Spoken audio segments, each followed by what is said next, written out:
तो जैसा कि आप सब भी जानते हैं कि चंदा देवी कभी भी काजल को पसंद नहीं की हैं और अब तो काजल का खेसारी के साथ रिश्ता भी टूट गया है।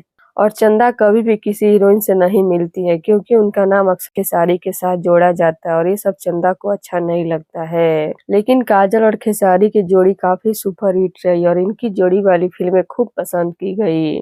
इनकी जोड़ी के लाखों चाहने वाले हैं, तो वहीं अब काजल और खेसारी को लेकर चंदा बड़ी बात बोल दी है, जिसको जानकर आप सब भी चौंक जाएंगे। तो अगर आप सब भी जानना चाहते हैं कि चंदा क्या बोली है, तो हमारे वीडियो के साथ अंत तक बने रहिएगा। और हम वीडियो में आगे बढ़े उससे पहले आप हमारे वीडियो को लाइक कर दे, चैनल को सब्सक्राइब कर दे और हमारा वीडियो देखने के बाद शेयर करना ना भूलें। तो चलिए बढ़ते हैं वीडियो की तरफ और आप सभी को हम बता देते कि आखिर चंदा क्या बोली है काजल और खेसारी को लेकर। तो जब से खेसारी और काजल अलग हुए थे तब से इनके बीच काफी विवाद देखने को मिला और इनके फैंस को काफी निराशा भी हुई। और उसके बाद काजल और खेसारी किसी भी फिल्म में दिखाई साथ में नहीं दिए हैं। तो वहीं इस पर खेसारी की पत्नी चंदा भी बड़ी बात बोल दी है। जी हाँ, चंदा बोली है कि काजल और खेसारी की जोड़ी काफी सुपर हिट थी, मैं भी जानती हूँ, लेकिन खेसारी जी और काजल का झगड़ा हो गया था और फिलहाल वो झगड़ा खत्म भी हो गया है।